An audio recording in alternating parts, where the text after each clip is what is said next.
Dhammapada syair kelima seringkali diaplikasikan untuk kepentingan sosial. Dhammapada syair kelima seringkali hanya dipahami untuk memahami masalah-masalah sosial. Padahal seluruh Dhammapada memiliki tujuan untuk kepentingan praktek, untuk kepentingan melihat ke dalam. Oleh karena itu, ketika Sang Buddha mengatakan bahwa kebencian tidak akan berakhir jika dibalas dengan kebencian. Kebencian hanya akan berakhir jika dibalas dengan kasih sayang. Dalam hal ini, ketika kita melihat, mengalami secara langsung kebencian yang ada dalam diri kita. Dalam hal ini, ketika kebencian itu muncul dalam diri kita, janganlah kemudian membenci kebencian yang timbul. Ketika kita membenci kebencian yang timbul dalam diri kita, justru apa yang terjadi adalah kebencian itu akan terus terpatri, kebencian tersebut akan semakin kuat terpupuk dalam diri kita. Contoh, ketika kita marah, kemudian kita menganggap bahwa kemarahan itu tidak baik.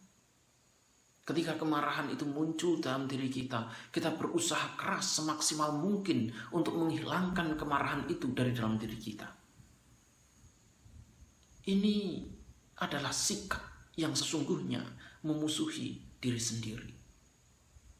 Saya bisa memahami karena selama ini kita diajarkan konsep baik dan buruk. Dan kemarahan dianggap sebagai sesuatu yang buruk. Kemarahan dianggap sebagai sesuatu yang tidak baik. Namun, kita perlu memahami bahwa ketika kemarahan itu muncul dari dalam diri kita, apa yang perlu kita lakukan adalah cukup melihat kemarahan itu sebagai sebuah fenomena yang alamiah. Ketika kita mampu melihat kemarahan sebagai sebuah fenomena yang alamiah, di situ kita tidak membenci diri kita. Kita tidak memusuhi diri kita. Disitulah kita menyayangi diri kita sendiri. Disitulah sebenarnya kemarahan dibalas dengan kasih sayang. Apapun kemarahan yang timbul dalam diri kita, kemarahan tersebut adalah kemarahan-kemarahan yang telah kita akumulasi dalam sejarah kehidupan kita. Kita dikondisikan secara kehidupan sosial. Kita dikonstruksi dari dunia pendidikan kita untuk menjadi orang yang pemarah, untuk menjadi orang yang suka membenci, untuk menjadi orang yang suka mendengki. Oleh karena itu, apapun kemarahan yang timbul dalam diri kita, sekali lagi, jangan dibenci.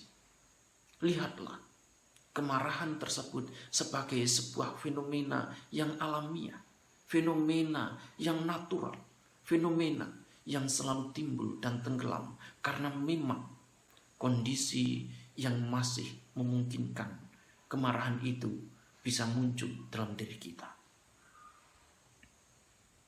Ketika kemarahan itu diamati terus-menerus, ketika kemarahan yang timbul selalu diperhatikan, disadari setiap waktunya, mau tidak mau, kemarahan akan tidak memiliki tempat.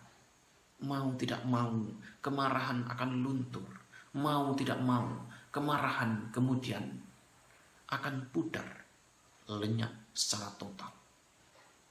Namun, ketika kita masih berusaha untuk menghilangkannya, berusaha untuk menghancurkannya, berusaha untuk menghilangkannya, untuk tidak memberikan kesempatan kepada kemarahan, kepada kebencian untuk timbul, selama itu pula kemarahan akan tetap terus bersarang dalam diri kita.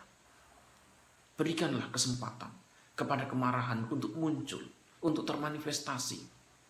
Dan kita cukup menjadi pengamat. Kita cukup menyadarinya. Kita cukup melihatnya. Kita cukup menjadi penonton. Ketika kemarahan diberikan kesempatan yang sama persis seperti nilai-nilai kebajikan, seperti kemurahan hati, semangat, keyakinan diri. Selama itu pula kemudian sikap diskriminatif tidak akan timbul dalam diri kita. Dan disitulah kemudian kasih sayang yang sesungguhnya akan terpatrik, timbul, dan kemudian berkembang biak dalam diri kita. Hanya ketika kita bisa menyayangi diri kita sendiri seutuhnya, barulah kedamaian batin itu akan terjadi. Barulah kedamaian batin akan termanifestasi dalam diri kita. Berhentilah untuk membenci diri sendiri.